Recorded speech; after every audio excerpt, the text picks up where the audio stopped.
What's good, everyone? It is L.I. Joe, and this is Ask a Pro.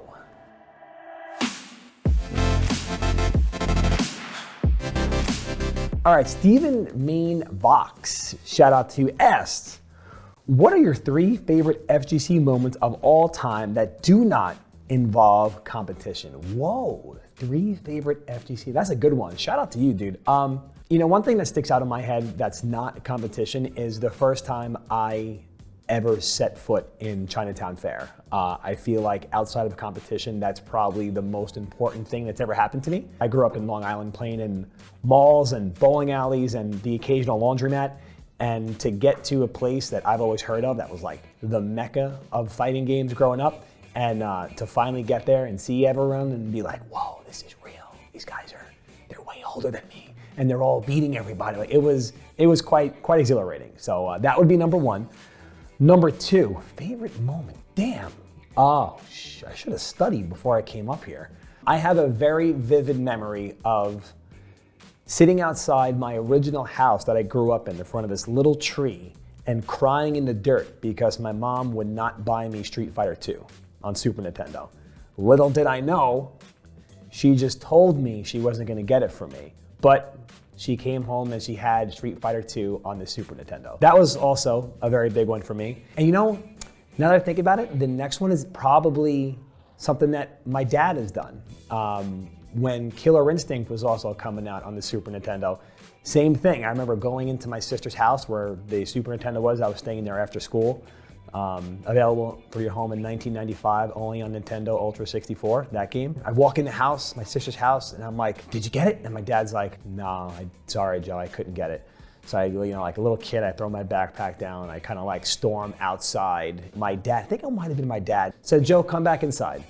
So I go back inside, and he already had Killer Instinct in the Super Nintendo, and it was on the screen. So he lied to me too and said he wasn't gonna get it, but they actually, they tricked me. Adapter's dream. If you can host any kind of event besides ECT, what would the ideas even be for you? Probably a music show. I think I would say music show. I would probably put some kind of festival together of, some of my favorite bands that I listen to from maybe growing up to now, and do something like that. I mean, music and video games, they've been like the 2 most important things in my entire life, next to like my family, obviously. But the 2 things that I get the most passion out of are music and gaming. So if it's not gonna be gaming, I'm gonna say like a music venue show thing, but not in a big place. I'm not talking like Madison Square Garden. Like I want like 500 person venue, but 1,000 people in the venue. You know what I'm saying? Sardines, top of each other. Yeah, that's what I'm talking about. That would be the other one. Yep. Wow, Hungry Peruvian. Shout out to Hungry Peruvian, by the way.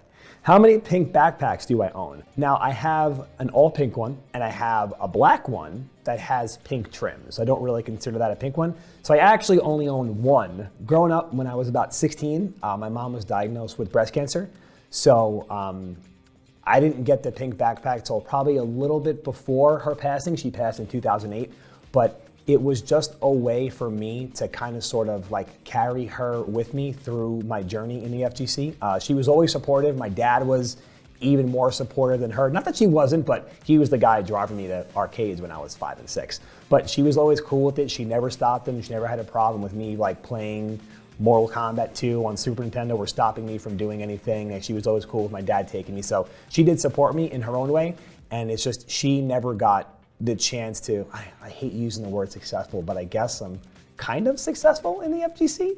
Feel kind of weird saying that, but she wasn't able to see it happen. So it's just my way of, making sure that she was there when all this stuff was happening. So when I was traveling, and obviously Evo and 1,000 tournaments in between. So just a little nod to Mom and anyone else out there who's ever lost someone, especially due to breast cancer. So that is why the pink backpack exists.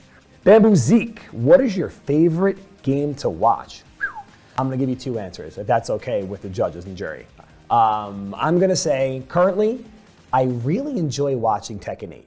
Not that any other game is bad out there, I'm a big fan of watching Tekken 8. Just the energy of the game, I really like the characters. Dragunov is my favorite character, and he's really good now, so shout out to Dragunov. I'm gonna say Street Fighter 3 Third Strike, Fight for the Future. Like that's certainly the older game that's most important, or that I like watching the most. Just a lot of nostalgia And that, that's, I think, the game that got me more known, I guess, in the FGC. Like, before any of this stuff was really that big, me, Justin, all love to Justin Long, he kind of beat me up every day, every Friday, every Saturday in Chinatown Fair until I knew how to play Third Strike. And that was the game I really started like traveling for. I would go to Chinatown Fair, play older games, and like I said, in Long Island, in the malls and whatever. I would play, but I wasn't getting on a bus to go to Virginia to play MK2 or UMK3 or Super Turbo. But I was getting on a bus to go travel to play Third Strike. Those would be my 2 games.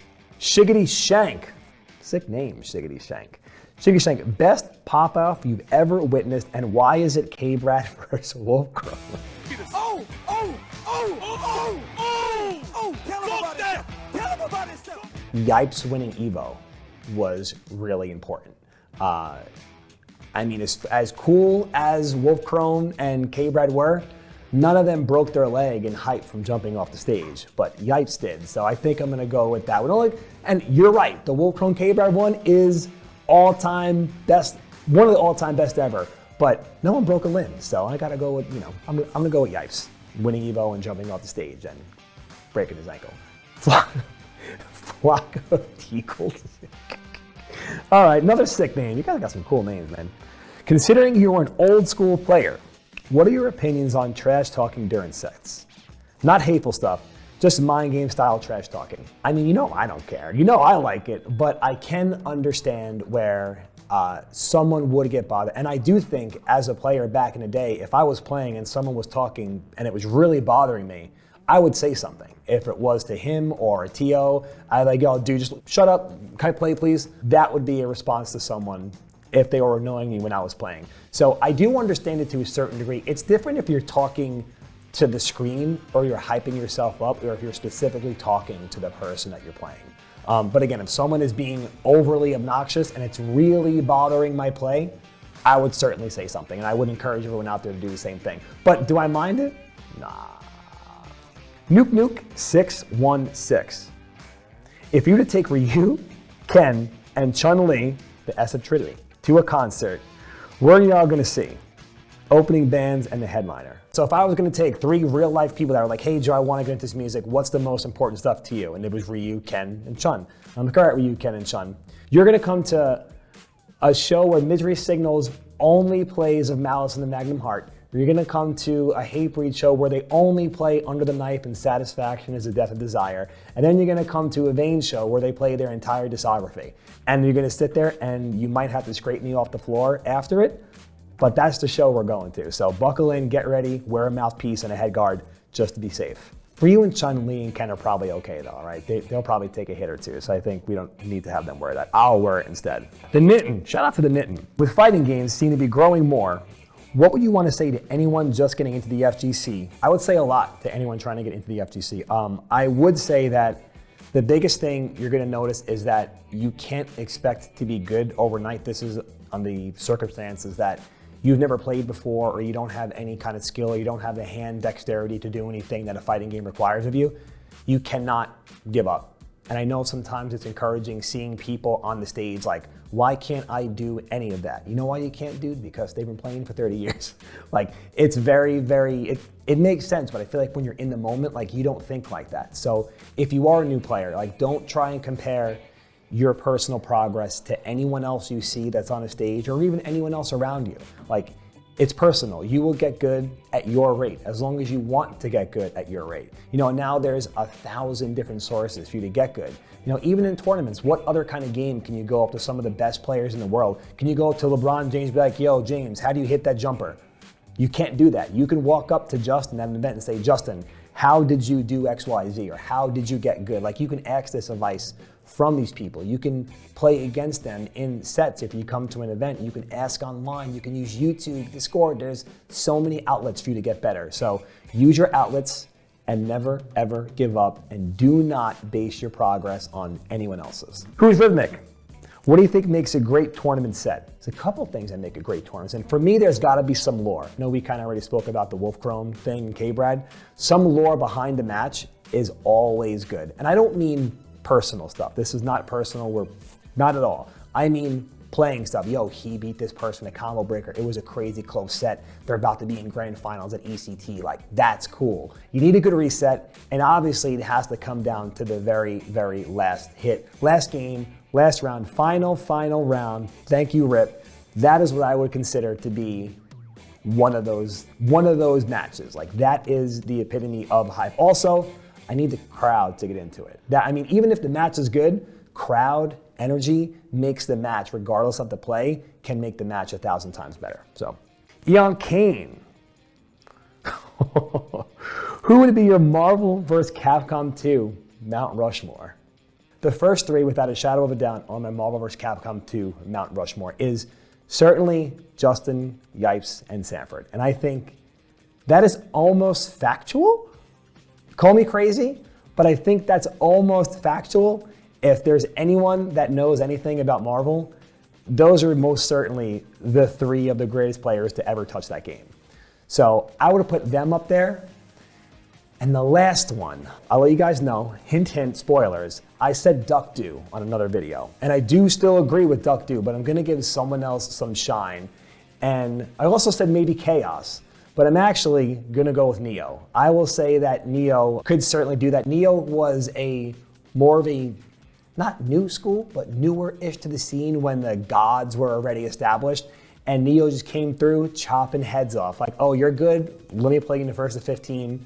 Beat you. Oh, you're good? You too. You can catch it too. Oh, you're also a god? Come catch this work. And he beat everyone in a long set, and that is very hard to do.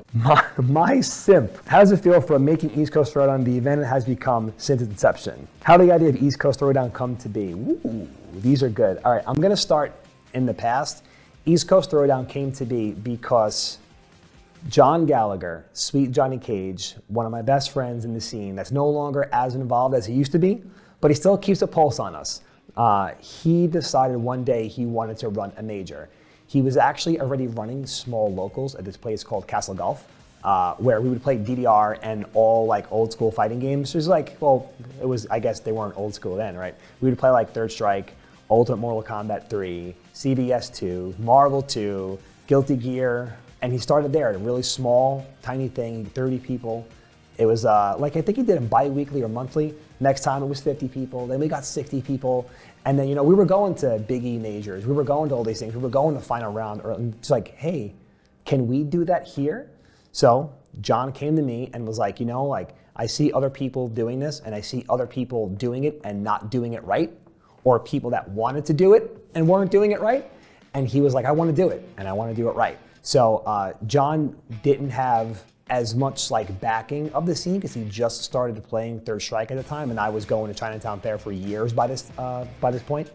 So John said, hey Joe, would you mind actually getting involved and helping? And John being one of my best friends, dude, of course, let's do it.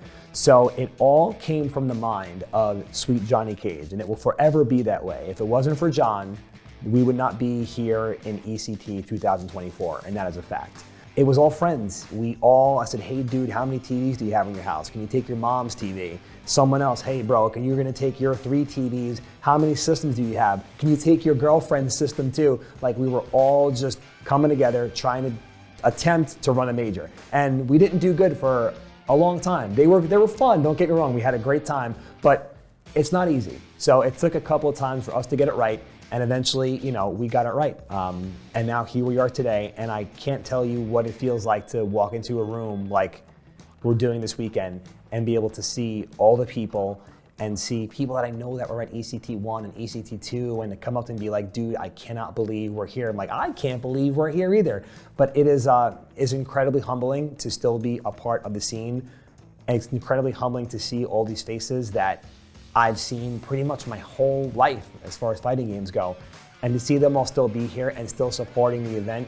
And also got to give a shout out to Zach and Walter, who have helped make ECT become what it is today. John's responsible for creating it, but they are responsible for bringing it to the next level. And I am just forever grateful that I got to be there from the start, and I'm still here today trying to make sure that we deliver a great event to everyone in the Northeast, and just make sure you guys have a home to play, that I have a home to watch you all play. So it does mean the world to me, and I am forever grateful, and I will thank everyone who's ever stepped foot in an event or helped us make this event what it be. If you ran a bracket, if you did production, if you helped on the stream, My heart goes out to you, and I thank you very, very much, and I hope to see you next year. Bobble TSSB.